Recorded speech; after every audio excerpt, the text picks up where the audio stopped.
इसको सीखते हैं ना कि ट्रिक के साथ साथ हम सॉल्व करेंगे ये सारे क्वेश्चन। ठीक है, चलिए पहला क्या दिया, कड़ी में 20 प्लस फिर कड़ी में 20 है फिर प्लस, इस तरह का पैटर्न इनफाइनाइट है। दूसरा भी है, ठीक है, अनंत तक है। दूसरा ये ना 30 है, कड़ी में फिर है 30, फिर देखिए 30, इस तरह का ये पैटर्न कहाँ तक है, इनफाइनाइट तक ये भी है। ठीक है, ये इस तरह हो जाएगा। ठीक है, तो चलिए अब इसको सॉल्व कैसे करेंगे ना, बात यहाँ से है कि इसको सॉल्व कैसे करेंगे ना। तो अब देखिए 20 किन दो लगातार संख्याओं का गुणनफल है, 20 किन दो लगातार संख्याओं का गुणनफल है, 4 और 5। ठीक है, तो 20 क्या है, बात करें 20 क्या है, किन दो लगातार संख्याओं का गुणनफल है 4 और 5। अब यहाँ पर देखिए ये प्लस है तो आंसर क्या होगा, बड़ी संख्या। ठीक है, तो क्या होगा, इसको पूरा सॉल्व करेंगे तो आप कितना आएगा, ठीक है, इसको पूरे को सॉल्व करेंगे तो आपका कितना आएगा, 5 आएगा। ठीक है, उसी तरह यहाँ 30 किन दो लगातार संख्याओं का गुणनफल है, तो 5 और 6 ना, क्योंकि 5 और 6 करेंगे आप तो ये 30 हो जाएगा।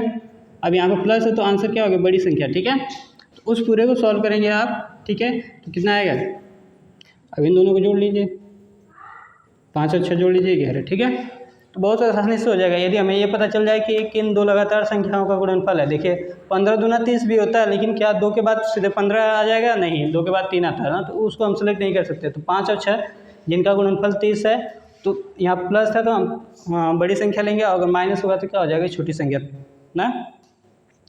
उसी तरह यहाँ पर देखिए 42 जो है, यहाँ पर सॉल्व कर रहे हैं, 42 क्या है, किन दो लगातार संख्याओं का गुणनफल है, 6 और 7, 6 7 42 होता है ना।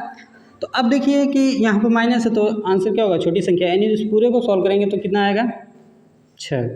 ठीक है, अब यहाँ पर ये पैटर्न दिया है ना, अब देखिए यहाँ पर प्लस माइनस था, यहाँ पर नहीं है, यहाँ पर नहीं दिख रहा तो हम क्या लेके चलेंगे, गुणेगा। ठीक है, अब देखिए कड़ी में 7 है, फिर कड़ी में 7 है, फिर कड़ी में 7 है, और ये इस तरह से कहाँ तक है, इनफाइनाइट है। ठीक है, तो हम क्या करेंगे, इस अंतर्गत संख्या जो है कणी के, वही हमारा क्या होगी, आंसर हो जाएगी। ठीक है, कणी के अंदर जो संख्या वही सिंपल से क्या हो जाएगी, आंसर।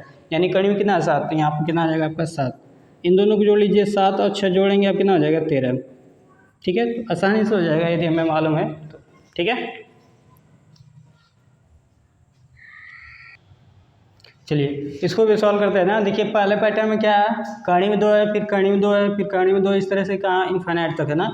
जब भी इस तरह का पैटर्न देगा और बीच में प्लस माइनस नहीं है, तो हमारा क्या होगा, अंतर्गत कणी की जो संख्या होगी वही हमारा क्या होगा, आंसर। ठीक है, यानी कणी में कितना है, 2, तो इसका क्या, इस पूरे को सॉल्व करेंगे यहाँ से यहाँ तक, अब कितना आ जाएगा, 2। ठीक है, चलिए फिर उसी तरह का ये पैटर्न है ना, कणी में 5 है, फिर कणी में 5 है, इस तरह से ये इनफाइनाइट, यानी कणी के अंतर्गत जो संख्या वही हमारा आंसर होगी। ठीक है, कितना है, 5, इसको जोड़ लीजिए, कितना आ गया, 7। ठीक है, 5 और 2 जोड़ेंगे कितना आ जाएगा, 7। उसी तरह यहाँ पर कणी में कितना है, 56, फिर कणी में 56 है, इस तरह से अब इनफाइनाइट तक 11। अब यहाँ पर क्या प्लस है, तो पैटर्न क्या होगा, किन दो लगातार संख्याओं का गुणनफल 56 है, तो 7 और 8, 7 8 56 होता है ना, तो यहाँ पर प्लस है तो आंसर कौन होगी, बड़ी संख्या। ठीक है, दो लगातार संख्याओं का गुणनफल कितना है, 56 है। ठीक है, अब देखिए देखेंगे 56 है तो इसमें प्लस है तो बड़ी संख्या होगी जो उसका है ना, तो यहाँ से यहाँ तक आप सॉल्व करेंगे।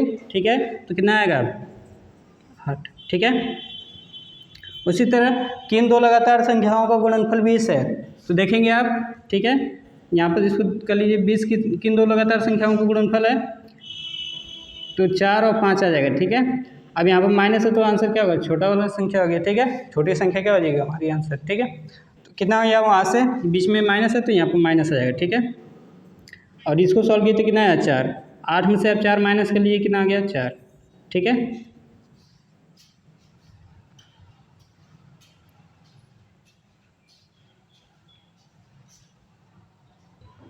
चलिए देखेंगे कि इस तरह का पैटर्न है, कड़ी में 90, फिर प्लस कड़ी में 90, फिर इस तरह का पैटर्न और इनफाइनाइट तक की संख्या जा रही है। ठीक है, तो अब क्या करेंगे कि दो संख्याएं सेलेक्ट करेंगे जिनका गुणनफल क्या हो जाए, 90। चलिए तो ये 90 क्या है, 9 गुणे 10 से है ना। अब यहाँ पर दो संख्याओं का लगातार होनी चाहिए ना, 18 5 90 भी होता है, लेकिन वो लगातार नहीं है, 5 के बाद 6 आता है ना, कि 18 आ जाए। ठीक है, तो देखिए 9 के बाद तुरंत 10 आ गया, तो इस तरह का पैटर्न हमें चाहिए था। अब यहाँ पर प्लस है तो आंसर क्या होगी, बड़ी संख्या, जो आपका आंसर आएगा वो क्या होगी, बड़ी संख्या होगी, और ये कितना है, 10। ठीक है, यहाँ पे यदि ये माइनस हो जाता है तो क्या होता है, छोटी संख्या को सेलेक्ट करना। उसी तरह यहाँ पर देखिए सोल्यूशन करेंगे। ठीक है, तो दो संख्याएं जिनका गुणनफल क्या हो जाए, 110, 10 और 11 ना, 11 दाम 110 होता है ना। अब चलिए यहाँ पर माइनस है तो आंसर क्या होगा, छोटी संख्या कौन है इन दोनों में, 10, तो आंसर क्या हो जाएगा। ठीक है, बहुत आसान होता है, यदि हमें थोड़ा सा इसके अलावा भी और होता है उसको अगले ट्रिक में किया जाएगा। ठीक है।